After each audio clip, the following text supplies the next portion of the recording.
We have come for the darshan of Sri Yamuna Mahi at the only place, Keshi Ghat.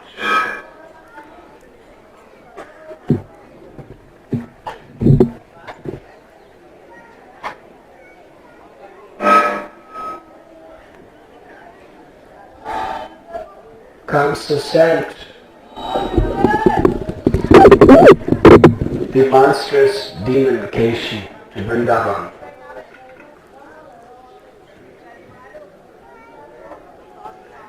Actually, time and again comes to sending tremendous, powerful, mystic demons who could assume incredible forms and create utter terror. And each time Gopal would effortlessly send them to the abode of death. He began when he was only about 2-3 days old, when the great Ketari Rakshashi Putana came to Gokul Mahava.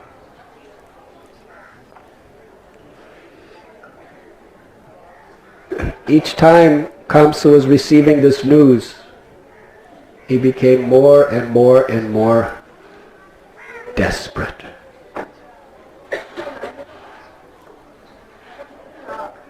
Keshi, formidable demon, really, really extraordinary, assumed the form of a gigantic horse. He was galloping into Vrindavan with the speed of mind. The Bhagavatam declares he was galloping with the speed of mind.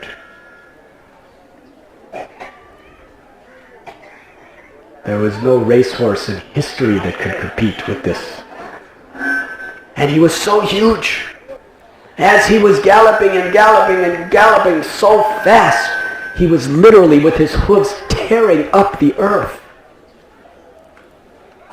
His size was so immense, the mane or the hair on his neck was scattering the clouds and was even scattering the airplanes of the demigods.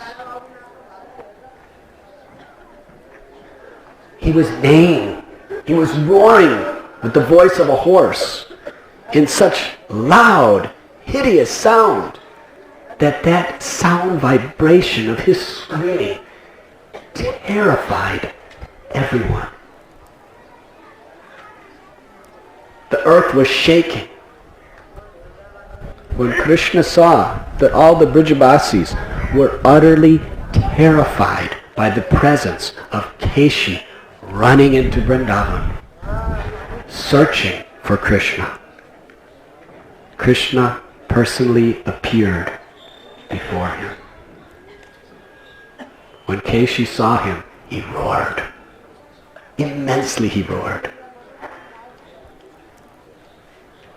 And he opened his gaping mouth and ran right toward Krishna. His mouth was so wide, it appeared that he was about to swallow the entire universe.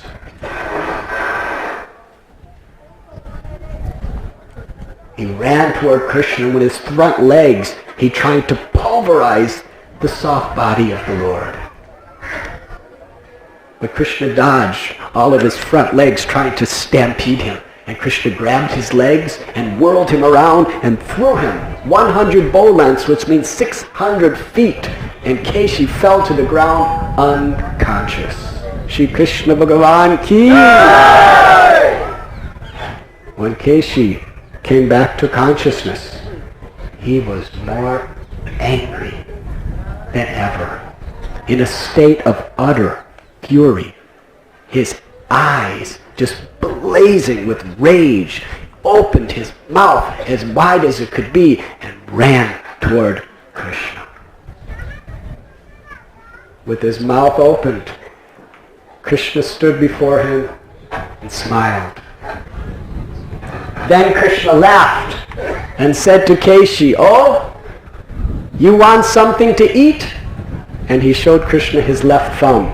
He said, Krishna showed him his left thumb. He said, "You want something to eat? Here, eat this!" And then Krishna thrust his left arm in Keshi's mouth. Now this was horrible.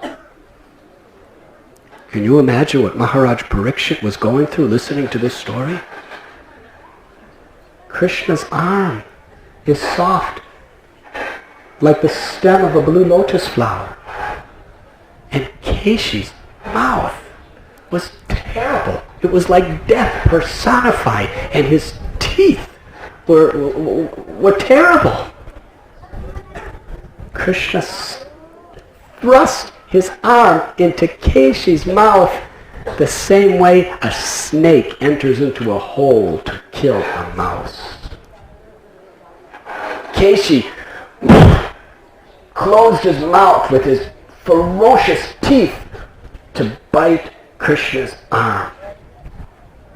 As soon as Keshi's teeth touched Krishna's lotus-like arm, all his teeth were uprooted and fell to the ground.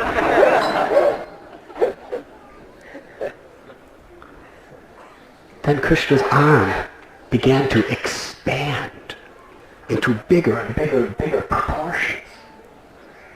It is explained that for the devotees, Krishna's arm was as soft and cool as the stem of a lotus flower.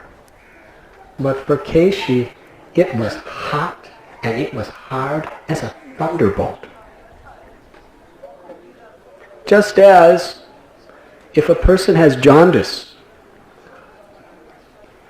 the eating of sweet sugar candy tastes very, very bitter. Because of Keshi's demoniac diseased mentality, he was experiencing Krishna, his lotus-like arm, which would embrace the gopis. He experienced that arm as the personification of pain and death.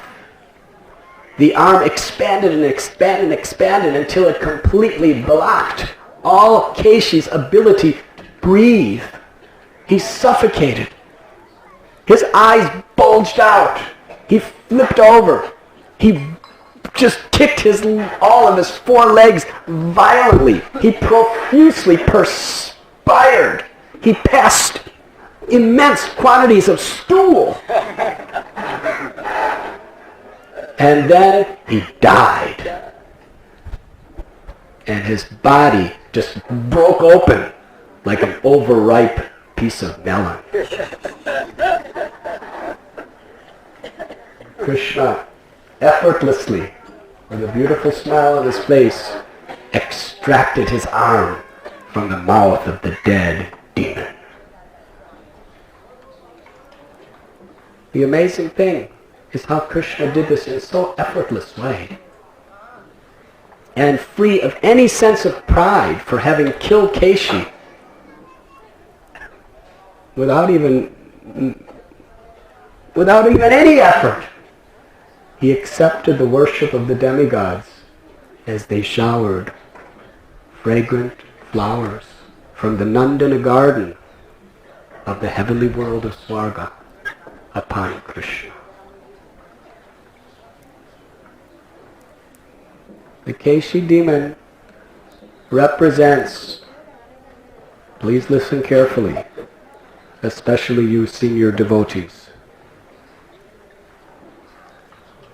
The Keshi demon represents the vanity, the false ego of thinking, I am an advanced devotee. I am an advanced devotee. Even people look at me like a guru. That mentality is the demon Keshi. Hare Krishna. It destroys our spiritual life.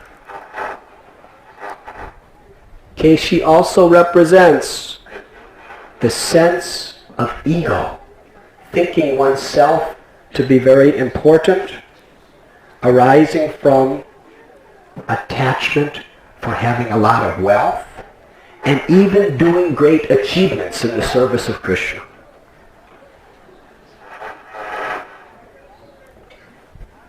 If we become proud of our achievements in Krishna's service, that is another serious anartha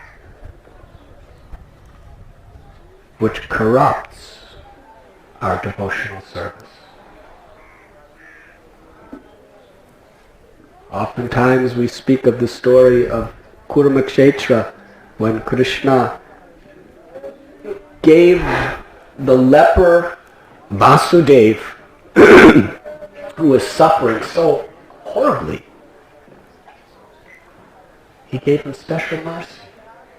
Vasudeva's body that was covered from head to feet with living worms. His entire form was decaying. Therefore, he was ostracized from civilization. Chaitanya Mahaprabhu embraced him and gave him a perfectly healthy, effulgent, beautiful body. And Vasudeva prayed, please, protect me, Lord, protect me from becoming proud. I have received your special mercy. How will I be free of pride now that I have received such a unique blessing? When there is pride in the heart, Krishna no longer takes pleasure in anything we do.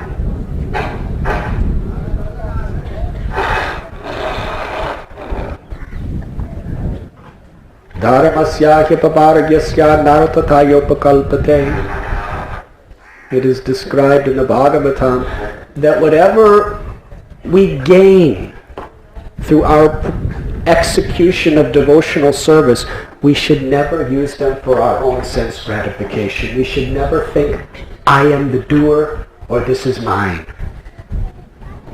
Janasya moho yamaham mameti. These are the two basic imprisoning forms that keep us within material bondage. Is the conception of I and mine. And Maya is so strong that even as we execute devotional service, this false ego can corrupt us. When we chant the holy names, when we follow regulative principles, when we preach fearlessly, when we develop Shakti as a reciprocation for our efforts, that's a blessing of God. But as soon as we feel proud of that, as soon as we think that I'm better than others, now look at me, I am advanced. Usually we find the big problems in any spiritual society is not so much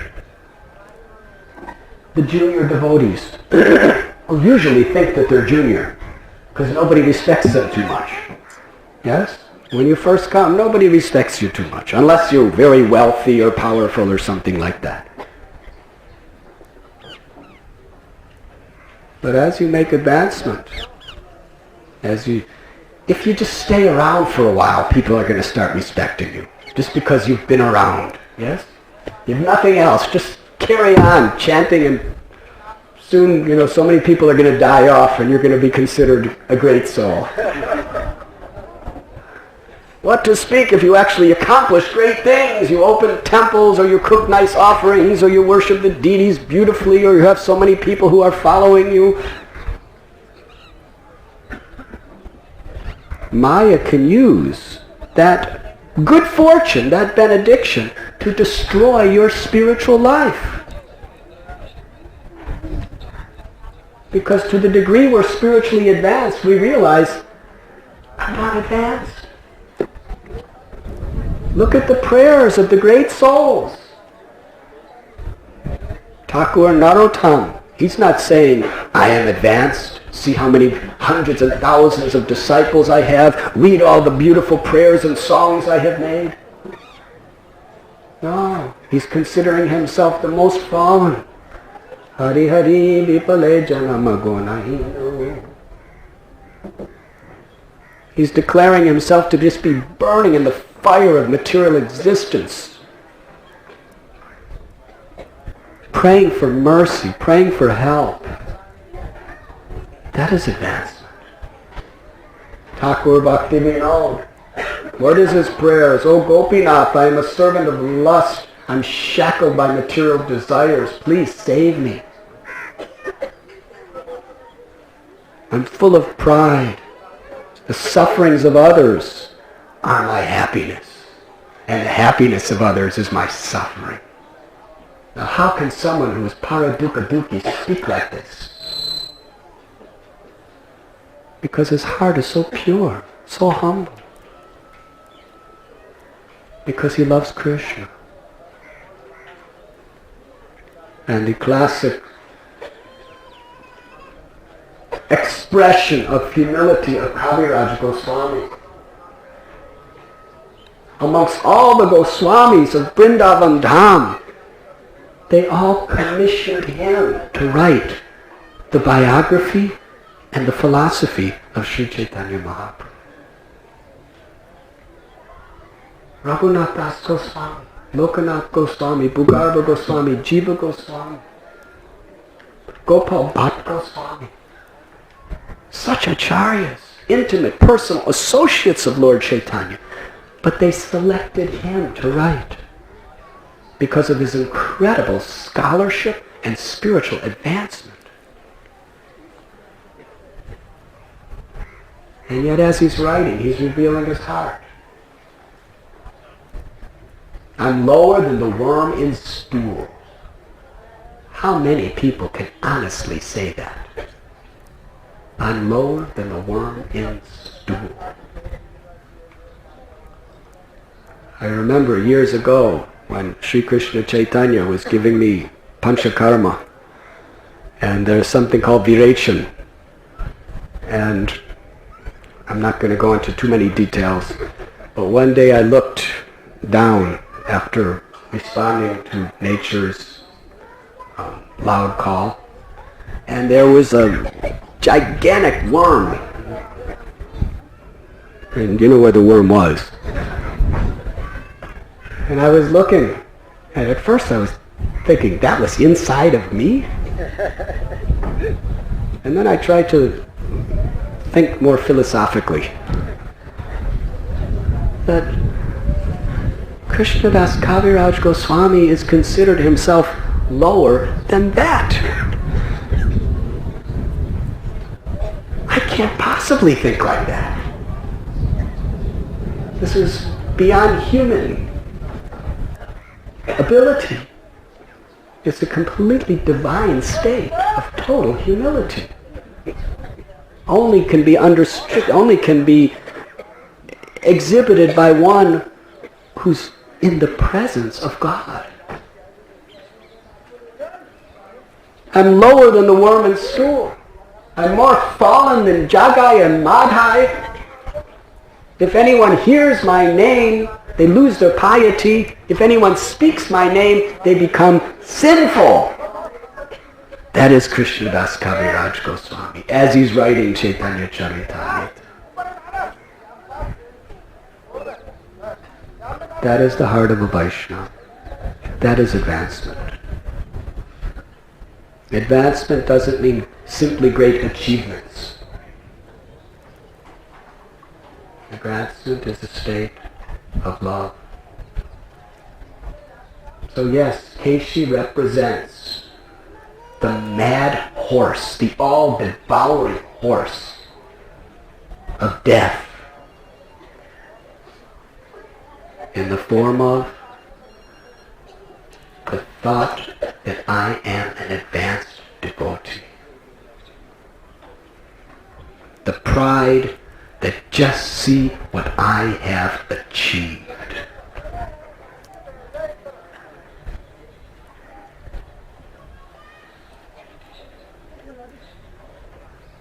We must pray to Krishna to save us from this demon.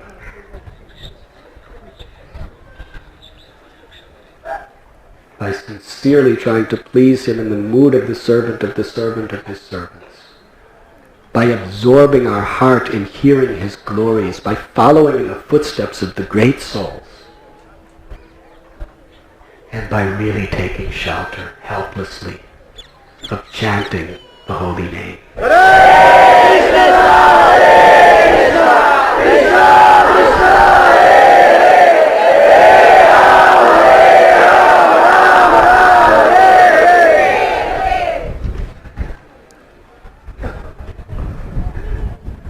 Yamuna Mai eternally flows in the eternal spiritual world of Goloka. Yamuna is not a river of this world. We have spoken today how Srimati Radharani told Lord Sri Krishna that I will not feel happiness anywhere where there is not the river Yamuna, the forest of Vrindavan, and Govardhan Hill. So Yamuna Mai, who is actually an expansion of Vishaka, one of the two most confidential maidservants of Srimati Radharani. In fact, Vishaka Devi is an expansion of Radharani herself. To enhance the pleasure of Krishna's pastime, she expands herself as the river Yamuna. She appeared in this world as the daughter of Surya and the sister of Yamaraj. And Yamaraj is very affectionate to his sister. So anyone she blesses, Yamaraj will not disturb that person. So Yamuna is descending from the spiritual world, Krishna Loka. And she is coming to this world of Yamunotri and flowing to meet Mother Ganga at Prayag. Jiva Goswami quotes from the Shastras how the river Ganges is the Charanamrit of the Supreme Personality of Godhead. And there are so many narrations declaring the glories of Mother Ganga. But if you multiply the power of purification of bathing in the Ganges 100 times, that is the effect of bathing in Yamuna. Yamuna is eternally participating in the Lord's Leela. Srila Prabhupada explains the night, midnight, when Krishna appeared in the prison of Kamsa in Mathura as the son of Vasudeva and Devaki. Krishna ordered Vasudeva, bring me to Gokul Mahaban and exchange me with the daughter of Yashoda and Nanda. So Vasudeva brought the newborn infant baby, Gopal, and he had to cross river Yamuna. And as he was crossing, Yamuna's desire to serve him was so great that Krishna, in his infant form, reciprocated and slipped right out of the hands of Vasudeva and fell right into the waters of Yamuna, where that ambrosial nectar of her love in the form of her water bathed Krishna. Yes, it was Yamuna who supplies water to Krishna's calves and his cows, and the place where Krishna and his gopas would perform the most beautiful pastimes of taking prasad on her banks. For the pleasure of Krishna, Yamuna's water was sweeter than the sweetest of all nectar. It was ambrosial. Always perfect temperature, perfect taste, perfect everything for the pleasure of Krishna and his devotees. And during Ras Leela, Krishna would perform his beautiful dance with Sri Radharani and gopis on bank of Yamuna. Chaitanya Charitamrita describes beautiful pastimes of their water sports in Yamuna. All together. So yes, the Yamuna is the eternal Charanamrit of Sri Sri Radha, Krishna, the Gopas and the Gopis. And when we bathe in Yamuna, we are bathing in that nectar. And most of all, it is her love, Yamuna Mai's love, that consists the water.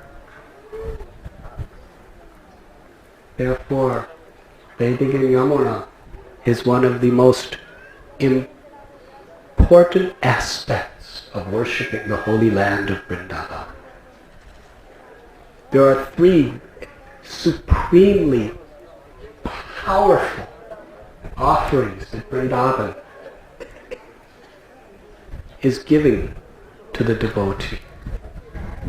Her dust, the water of Yamuna, and the hill Govardhan.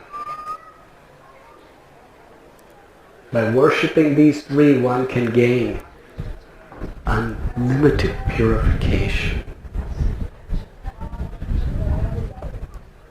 So at this time, with gratitude and sincere spirit of devotion and prayer, we will board boats, and Brijabasis will bring us across the river, and there we will take holy bath in Yamuna.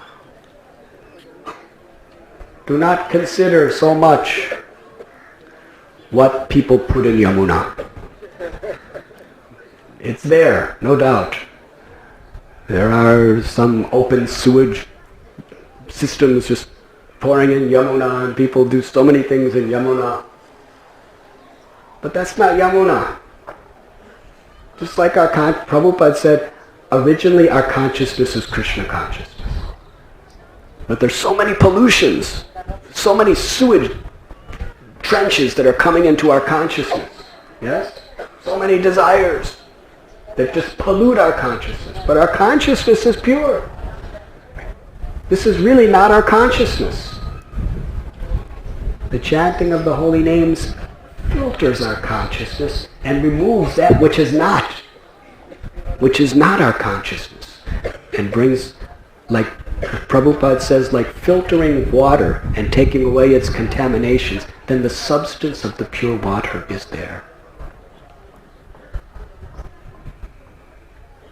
Prema Pumartha Mahan. The ultimate goal is to love God. Nitya Siddha Krishna Prema Satya Kabunoi Sravanati Sudhichiti Koriyaidoy. Love of God is within our hearts. We simply have to remove everything else so that that love can shine, to illuminate the world and give pleasure to the Lord. So Yamuna is Yamuna, whatever anyone puts in. No one can contaminate Yamuna.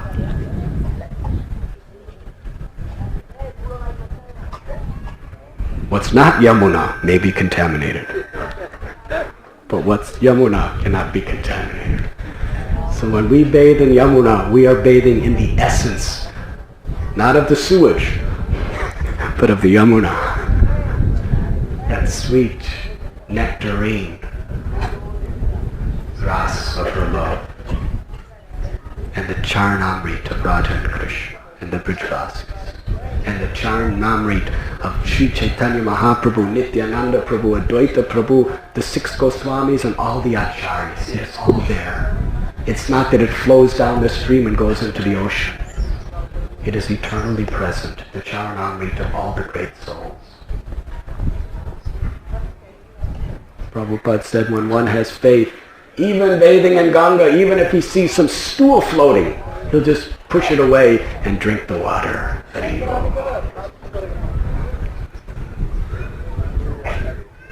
So, with great love and faith, let us all bathe in the holy river, Yamuna, the ambrosial nectar that has descended from the spiritual world, for the special purpose of purifying our hearts and awakening unconditional, unmotivated, loving service of the inhabitants of Vrindavan. Shri Yamuna Mai ki jai.